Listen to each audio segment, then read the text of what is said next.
الحمد لله وكفى وسلام على عباده الذين اصطفى أما بعد أعوذ بالله من الشيطان الرجيم بسم الله الرحمن الرحيم إن الله اشترى من المؤمنين أنفسهم وأموالهم بأن لهم الجنة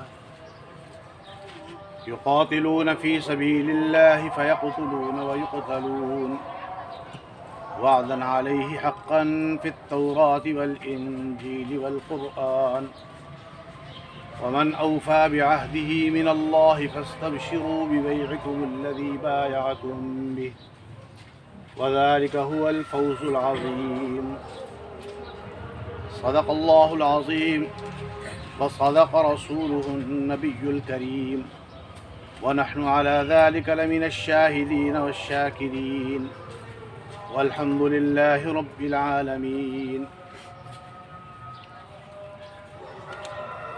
برادران اہل سنت والجماعت، محترم بزرگوں، قابل احترام ساتھیوں، عزیز نوجوان بھائیوں، یہ رمضان المبارک کا دوسرا عشرہ ہے جسے حضور نبی کریم صلی اللہ تعالی علیہ وسلم نے مغفرت کا عشرہ قرار دیا ہے۔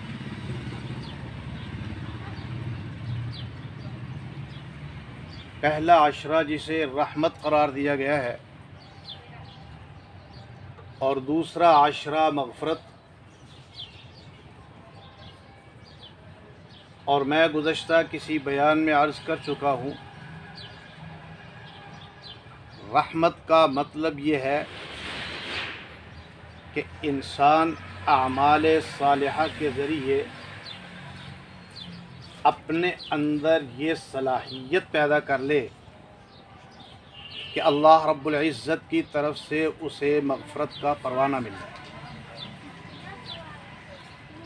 اپنے آپ کو اللہ کے قریب اتنا کر لے عبادات کے ذریعے کہ اللہ رب العزت کو اس پر ترس آنے لگے اور اللہ رب العزت اس قرب کی وجہ سے اس کے گناہوں کی مغفرت کر رہے ہیں۔ یہ ہر شخص جانتا ہے کہ کسی بھی چیز کا اثر وہاں نظر آتا ہے یا وہاں ہو سکتا ہے جہاں اس اثر کو قبول کرنے کی صلاحیت موجود ہو۔ اگر ایک چیز کے اندر کسی چیز کا اثر قبول کرنے کی صلاحیت ہی نہیں تو ظاہر بات ہے اس جگہ پر اس چیز کو رکھنے کا کوئی فائدہ ہی نہیں۔ سب سے اولین چیز ہے صلاحیت۔ پانی کے اندر، زمین کے اندر پانی کا اثر قبول کرنے کی صلاحیت نہیں۔ بنجر زمین ہے، تھور زمین ہے، آپ وہاں جتنا بھی پانی لگائیں گے وہاں فصل نہیں ہوگی، اس لیے کہ اس زمین کے اندر اس پانی کا اثر قبول کرنے کی صلاحیت نہیں۔ آپ اگر ایک چیز کو ایسے مقام پہ رکھتے ہیں جس مقام کے اندر اس چیز کو کا اثر قبول کرنے کی صلاحیت نہیں، یا تو وہ چیز ضائع ہو جائے گی یا اپنا وجود کھو بیٹھے گی۔ اب یہ انسان کا جسم، یہ اللہ رب العزت نے اس جسم کو ایسی زرخیز زمین بنایا ہے کہ جہاں عمل کا اثر پیدا کرنے کی صلاحیت اس کے اندر موجود ہے۔ یہ انسان کا اپنا اختیار ہے، اپنی مرضی ہے کہ اس باصلاحیت زمین کے اندر وہ بوتا کیا ہے، نیکی بوتا ہے، برائی بوتا ہے۔ اس جسم کے اندر دونوں چیزوں کا اثر قبول کرنے کی صلاحیت ہے۔ اللہ رب العزت نے اسی صلاحیت کی بنا پہ انسان کو جواب دہ قرار دیا ہے کہ ہم نے انسان کے اندر یہ صلاحیت رکھی ہے، پھر اس کے سامنے دو چیزیں رکھی ہیں، نیکی اور گناہ۔ جیسا کہ حضور علیہ الصلاۃ والسلام نے فرمایا، ہر انسان کو عمل کے اعتبار سے ایک دوراہے پر کھڑا کیا جاتا ہے۔ ایک دوراہا ہے جہاں سے دو راستے نکلتے ہیں، انسان کو سمجھا دیا جاتا ہے، دیکھ یہ راستہ جہنم کی طرف جانے والا ہے، یہ راستہ جنت کی طرف جانے والا ہے۔ انسان کو سمجھا دیا جاتا ہے، یہ عمل جنت کی طرف لے جانے والا ہے، یہ عمل جہنم کی طرف لے جانے والا ہے۔ اس کے سامنے راستے بھی ظاہر کر دیے، یہ جہنم کا راستہ ہے، یہ جنت کا راستہ ہے۔ اس کو دونوں راستوں کے اعمال بھی بتا دیے گئے، یہ جنت کا عمل ہے اور یہ جہنم کا عمل ہے۔ وہاں کھڑا کر کے اس کو یہ دونوں چیزیں بتا کر اسے اختیار دے دیا جاتا ہے، اب تیری مرضی ہے،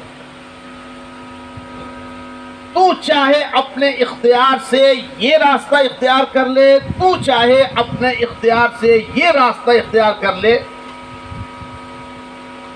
ہم نے دونوں کا انجام بھی تیرے سامنے رکھ دیا، دونوں کا عمل بھی تیرے سامنے رکھ دیا۔ اب یہی چیز ہے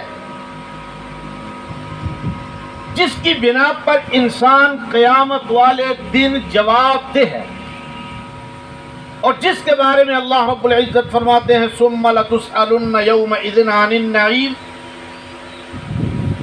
کہ وہ دن آئے گا کہ ہم تم سے ایک ایک نعمت کا حساب لیں گے۔ اب حضور نبی کریم صلی اللہ تعالی علیہ وسلم نے فرما دیا کہ یہ دو راستے ہیں، ان دو راستوں میں سے تمہاری مرضی ہے۔ اللہ رب العزت نے تو آزمائش کے طور پر، ابتلا کے طور پر، قدرتی طور پر دنیا کی چیزوں کے اندر کشش بڑی رکھی ہے۔ ظاہر بات ہے کہ ایک چیز میری آنکھوں کے سامنے ہے اور ایک چیز میرے ذہن میں ہے یا میرے دل میں ہے۔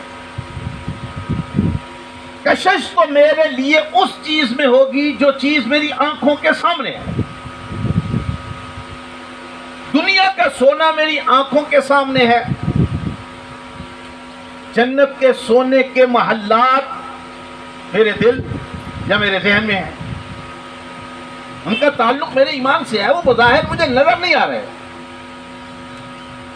اب ظاہر بات ہے کہ یہاں وہ کشش میرے دل کے اندر سونے کی ہے، میں اس چیز کے پیچھے چلا جاؤں گا جس چیز کی کشش میرے دل کے اندر ہے، اور اس کے لیے میں ہر وہ عمل کر گزروں گا جس عمل کے ذریعے مجھے وہ سونا، وہ چیز حاصل ہو سکتی ہے۔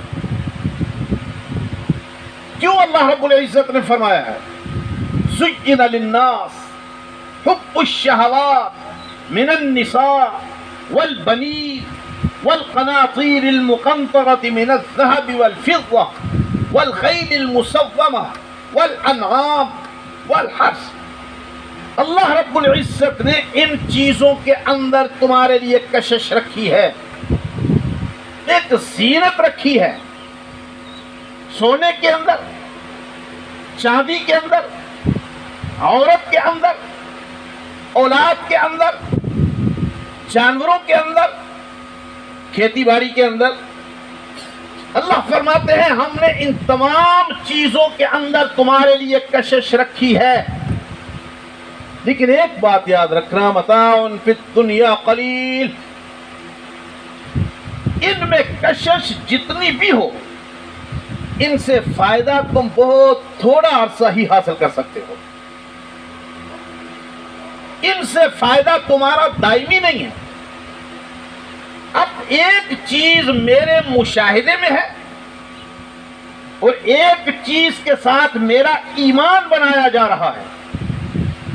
تو یہ عمل کرے گا تجھے جنت کے باغات ملیں گے، تجھے ہیرے جواہرات کے قلعے ملیں گے، تجھے جنت کی ساری نعمتیں ملیں گی. اب وہ انسان جو اپنے ایمان اور یقین پر پختہ ہے، اس کے لیے یہ ظاہری زیب و زیبائش کوئی حیثیت نہیں رکھتی.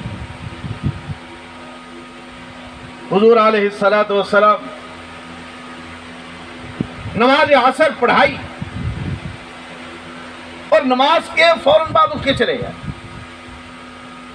حالانکہ حضور علیہ السلام کا معمول تھا کہ عام نمازوں کے بعد نمازیوں کے پاس بیٹھتے، ان سے پوچھتے کوئی مسئلہ. فجر کی نماز کے بعد عام طور پر حضور علیہ السلام بیٹھ کے پوچھتے کسی نے کوئی خواب تو نہیں دیکھا. یہ معمول تھا. اگر کسی صحابی نے کوئی خواب دیکھا ہوتا وہ بیان کرتا اور حضور علیہ السلام اس کی تعبیر بیان کرتے. اور کبھی حضور علیہ السلام اپنا کوئی خواب بیان کرتے اور اس کی تعبیر بیان کرتے. ایک دن حضور علیہ السلام نے خواب بیان کیا کہ ایک آدمی کو اللہ رب العزت نے اختیار دیا کہ تو دنیا میں رہنا چاہتا ہے یا آخرت میں میرے پاس آنا چاہتا ہے.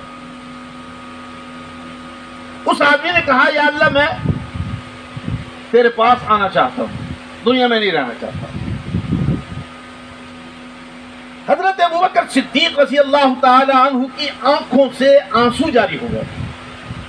صحابہ پریشان ہوئے کہ حضور نے ایسی تو کوئی بات کی نہیں، ایک آدمی کی بات کی ہے کہ اللہ نے اسے کہا کہ میرے پاس آنا چاہتے ہو یا دنیا میں رہنا چاہتے ہو. جب حضور نبی کریم صلی اللہ تعالی علیہ وسلم مجلس سے اٹھے تو صحابہ اکرام نے حضرت ابوبکر صدیق رضی اللہ تعالی عنہ سے پوچھا ابوبکر رونے کی وجہ کیا تھی؟ حضرت ابوبکر صدیق رضی اللہ تعالی عنہ کو مزاج شناس رسول کہا جاتا ہے کہ رسول اللہ صلی اللہ علیہ وسلم کے مزاج کو جتنا ابوبکر جانتے تھے اور کوئی نہیں جانتا. مزاج شناسی بھی ایک صلاحیت ہے، کسی کسی کو عطا ہوتی ہے.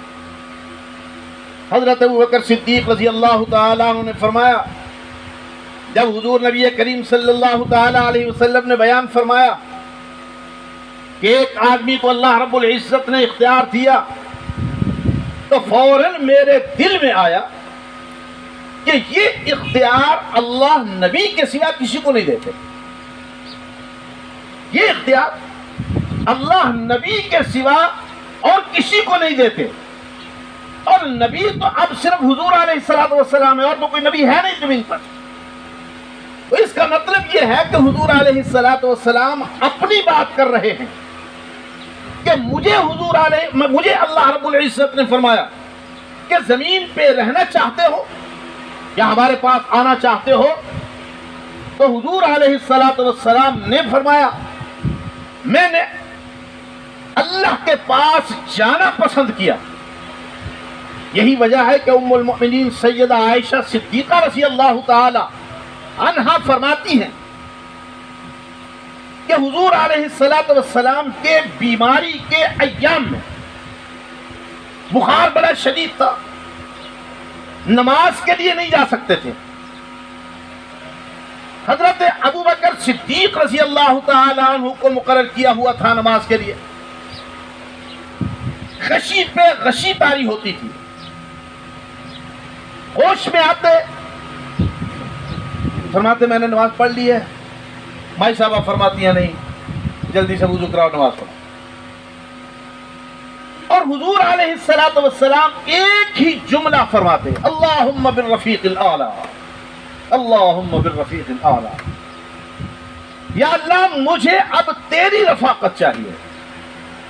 دنیا کے اندر میرے آنے کا مقصد پورا ہو چکا ہے, اب میں تیرے پاس آنا چاہتا ہوں, تیری رفاقت, تیری معیت.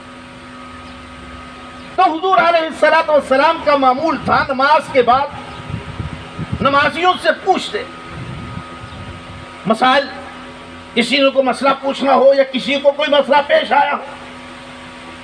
ایک دن عصر کی نماز پڑھا کے جلدی سے اٹھ کے چلے گئے. صحابہ پریشان ہوئے کہ حضور علیہ الصلوۃ والسلام کو کوئی پریشانی تو نہیں ہے, کوئی تکلیف تو نہیں. صحابہ بیٹھے ہیں انتظار میں. تھوڑی دیر کے بعد حضور علیہ الصلوۃ والسلام تشریف لائے تو ایک انڈے کے برابر چاندی حضور علیہ الصلوۃ والسلام کے ہاتھ میں تھی. حضور علیہ الصلوۃ والسلام نے فرمایا کہ یہ کسی نے مجھے اللہ کے راستے میں خرچ کرنے کے لیے دیا. گھر میں پڑا تھا, نماز کے اندر مجھے خیال آیا, دل کے اندر خیال آیا کہ اس حالت میں مجھ پر موت نہ آ جائے کہ سونا یا چاندی میرے گھر میں ہو, اس لیے نماز سے فارغ ہوتے ہی میں گیا ہوں اس کو لینے کے لیے تاکہ اس کے حقداروں تک پہنچا دوں. اللہ رب العزت فرماتے ہیں ہم نے دنیا کی چیزوں کے اندر تمہارے لیے کشش رکھی, اور ہمیں نظر بھی آتی ہے. دنیا کے معاملے میں انسان کا ذہن ہمیشہ بچگانا رہتا ہے. بچے کا ذہن ہے, بچے کے سامنے آگ کا انگارہ رکھ دو, وہ اس کی کشش دیکھ کے, اس کی چمک دیکھ کے اس کو پکڑنے کی کوشش کرے گا. کیوں؟ وہ نہیں جانتا کہ اگر میں اس کو پکڑوں گا تو میرے ساتھ ہوگا کیا.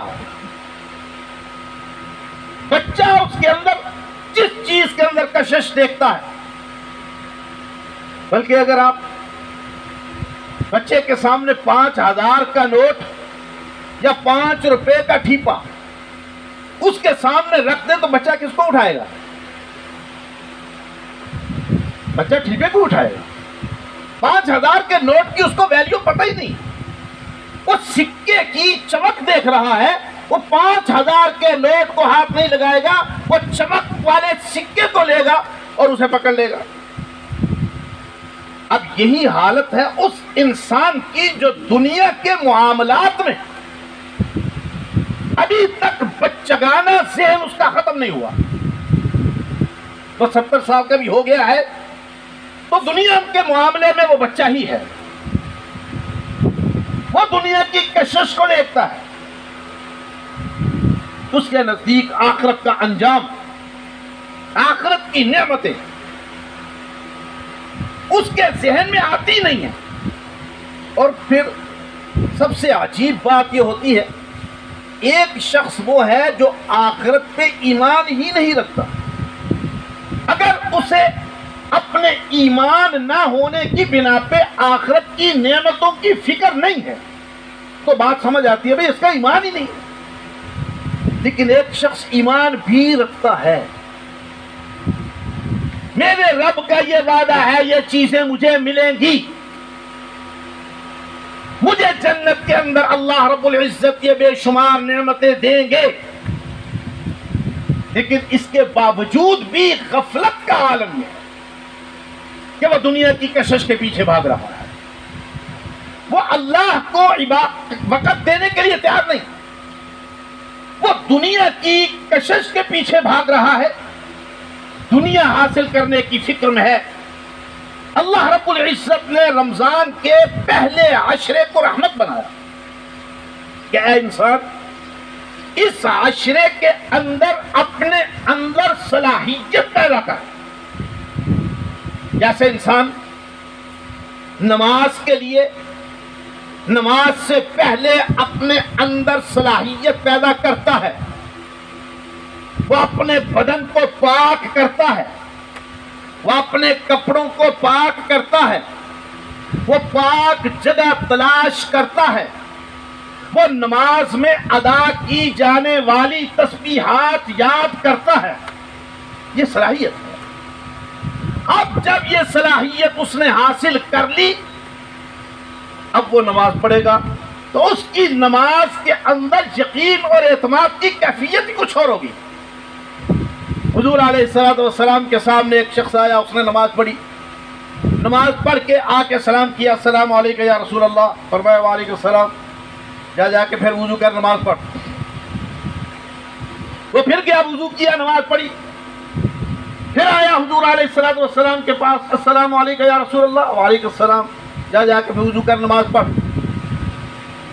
تیسری دفعہ جب اس کو بھیجا تو اس نے کہا یا رسول اللہ صلی اللہ علیہ وسلم، مجھے جو نماز آتی تھی وہ میں نے پڑھ لی، اگر مجھ سے کوئی غلطی ہے تو مجھے بتا دیجئے تاکہ میں اصلاح کر لوں. حضور علیہ السلام نے فرمایا جا کے اطمینان سے وضو کر، اس اطمینان سے کہ تجھے اندر سے آواز آئے کہ تو نے جسم کی پاکیزگی حاصل کر لی ہے. پھر اطمینان سے آ کے پورے اطمینان کے ساتھ اللہ کی بارگاہ میں کھڑا ہو، اپنے دل کے اندر یہ یقین پیدا کر کے کہ میں اللہ کی بارگاہ میں کھڑا ہو رہا ہوں. اس یقین کے ساتھ اللہ اکبر کہہ کے ہاتھ باندھ، اس یقین کے ساتھ میں کہ اللہ کے دربار میں کھڑا ہوں. یہ جو تو نماز پڑھ رہا ہے، میں تجھے دیکھ رہا ہوں، نہ تو اطمینان سے وضو کر رہا، نہ تو اطمینان سے قیام کر رہا ہے. سجدے اور رکوع بھی تیرے اس طرح ہے جیسے کوئی پرندہ زمین سے دانے چگتا ہے. اب ذرا اندازہ کیجئے حضور علیہ السلام صحابہ کرام رضوان اللہ علیہم اجمعین کی تربیت کس انداز سے فرما رہے ہیں کہ پہلے اپنے اندر اللہ کی بارگاہ میں کھڑے ہونے کی صلاحیت تو پیدا کر. اگر تیرے اندر وہ صلاحیت نہیں، اللہ کی بارگاہ کے اندر تجھے کھڑے ہونے کے آداب ہی معلوم نہیں، اللہ کے دربار کے اندر سجدہ ریز ہونے کے تو آداب ہی نہیں جانتا، بس پیشانی زمین پہ لگائی، کھڑے ہو گئے، سجدہ کیا، کھڑے ہو گئے، نہ تسبیحات اطمینان سے. حضور علیہ السلام نے فرمایا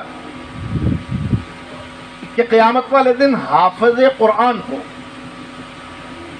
اللہ رب العزت حکم دیں گے کہ تو قرآن پاک کی تلاوت کرتا جا اور جنت کی منزلیں طے کرتا جا، جہاں تیری منزل ختم ہوگی وہی تیرا ٹھکانہ. ہمارے شیخ محترم حضرت مولانا محمد سرفراز خان صفدر رحمہ اللہ تعالی سے میں نے پوچھا کہ قرآن پاک پڑھنے کے دنیا کے اندر مختلف طریقے ہیں. کسی کی رفتار بہت تیز ہے، کسی کی رفتار مدھم ہے، کسی کی اس سے مدھم ہے، تو کس رفتار سے وہ پڑھیں گے؟ فرمایا جس رفتار سے دنیا میں پڑھتا تھا، جس رفتار سے دنیا کے اندر اس کو قرآن پڑھنے کی عادت تھی. اگر اس کو تیز پڑھنے کی عادت تھی، اور یاد رکھیے قرآن پاک تیز پڑھنا جرم نہیں ہے. حفاظ کرام بھی یہاں تشریف فرما ہے، قرآن پاک تیز پڑھنا جرم نہیں، لیکن اتنا تیز پڑھنا کہ الفاظ پر زبان کی گرفت نہ ہو. الفاظ اور حروف پوری طرح سمجھ نہ آئیں، ان کے بارے میں حضور علیہ السلام نے فرمایا ایسے قرآن پڑھنے والوں پر قرآن لعنت بھیجتا ہے۔ وہ قرآن پڑھتے ہیں لیکن قرآن پڑھنے کا حق ادا نہیں کرتے۔ قرآن پڑھنے کا پہلا حق یہی ہے، ورتل القرآن ترتیلا۔ قرآن کو ٹھہر ٹھہر کے اور سمجھ کے پڑھنا چاہیے، لیکن ہم جس طرح بالخصوص نماز تراویح کے اندر جو ہمارے ہاں قرآن پڑھے جاتے ہیں، اللہ رب العزت معاف فرمائے، اکثر حفاظ کی تو یعلمون تعلمون کے سوا کوئی سمجھ آتی نہیں۔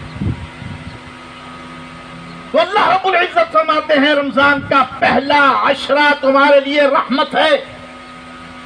اس عشرے کے اندر اپنے اندر یہ صلاحیت پیدا کرو کہ اگلا عشرہ مغفرت کا ہے، اپنی اس صلاحیت کے ذریعے اللہ رب العزت سے مغفرت حاصل کر لو۔ اب یہ عشرہ جس عشرے کے اندر ہم اس وقت گزر رہے ہیں، یہ عشرہ مغفرت کا عشرہ ہے کہ اللہ رب العزت اس عشرے کے اندر اپنے بندوں کی مغفرت کرتے ہیں۔ بندہ اپنے گناہ بخشواتا ہے، بندہ اپنے گناہ معاف کراتا ہے، لیکن اگر ایک انسان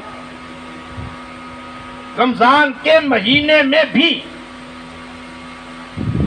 رمضان کے مہینے کے اندر بھی وہ نہ فرائض کا خیال رکھتا ہے نہ حقوق کا خیال رکھتا ہے، اور یہ دو چیزیں ہی بڑی اہم ہیں، یہ دونوں چیزیں بڑی اہم ہیں، اللہ کے فرائض ادا کرنا، بندوں کے حقوق ادا کرنا۔ بلکہ یاد رکھیے، میں تو دو ٹوک لفظوں میں کہتا ہوں، جو شخص آج کے دور میں اللہ کے فرائض اور بندوں کے حقوق ادا کرتا ہے، اللہ کا ولی۔ ولایت کے سر پر کوئی شینگ نہیں ہوتے۔ ولایت کس چیز کا نام ہے؟ اللہ کا قرب حاصل کرنے کا، اور اللہ کا قرب حاصل کرنے کا سب سے بڑا ذریعہ ہے اللہ کے فرائض ادا کرنا اور بندوں کے حقوق ادا کرنا۔ اللہ کے فرائض کیا ہیں؟ نماز، رمضان کے روزے، حج، زکوٰۃ۔ جو شخص استطاعت ہوتے ہوئے بھی حج نہیں کرتا، اس حالت میں اس پر موت آ جاتی ہے۔ حضور علیہ السلام کے ایک فرمان میں کہ وہ شخص میری امت میں سے نہیں اٹھایا جائے گا۔ اس کے پاس حج کرنے کی طاقت ہے، مالی لحاظ سے بھی، جسمانی لحاظ سے، لیکن وہ حج ادا نہیں کرتا۔ ایک شخص مال میں سے زکوٰۃ نہیں دیتا۔ اب ہم نے حرام چیز صرف یہی سمجھی ہے، قومی خزانہ کھا گیا ہے تو حرام ہے، لیکن میرے گھر میں پڑی ہوئی دولت کی میں زکوٰۃ نہیں دیتا، وہ اس سے بھی بڑا سنگین جرم ہے۔ قومی خزانہ کھانا بھی جرم ہے، کرپشن بھی جرم ہے، لیکن زکوٰۃ ادا نہ کرنے سے، میں کئی دفعہ فقہا کا یہ فتویٰ بیان کر چکا ہوں کہ اگر ایک شخص کے پاس 1 کروڑ روپیہ ہے، زکوٰۃ کتنی ہے اس میں سے؟ 2.5 لاکھ۔ اگر وہ اس 1 کروڑ میں سے 2.5 لاکھ روپے زکوٰۃ ادا نہیں کرتا، اس کے باقی 97.5 کروڑ بھی، 97.5 لاکھ بھی خنزیر کی طرح حرام ہے، کتے کی طرح نجس ہیں۔ اس لیے کہ حضور علیہ السلام نے زکوٰۃ کو مال کی میل قرار دیا ہے۔ جس طرح ہم اپنے بدن سے میل کو صاف کرتے ہیں، دھوتے ہیں، غسل کرتے ہیں، اسی طرح مال کو بھی صاف کرنے کے لیے زکوٰۃ دینا ضروری ہے۔ اب جو شخص رمضان کے مہینے میں نہ اللہ کے فرائض ادا کرے، نہ بندوں کے حقوق ادا کرے، اور پھر یہ توقع رکھے کہ اللہ رب العزت ضرور میری بخشش کر دیں گے، مجھے حضور علیہ السلام کی شفاعت لازماً نصیب ہوگی، بے شک اللہ رب العزت سے امید اچھی رکھنی چاہیے، لیکن اس کا مطلب یہ نہیں کہ اس کے امور اور اس کے احکام سے بھی روگردانی کرنی چاہیے۔ اب اس عشرے کے اندر اللہ رب العزت نے مغفرت رکھی ہے، ہمیں معلوم نہیں ہم نے پہلا عشرہ جس کے اندر ہم نے اپنے اندر مغفرت کی صلاحیت پیدا کرنی تھی، معلوم نہیں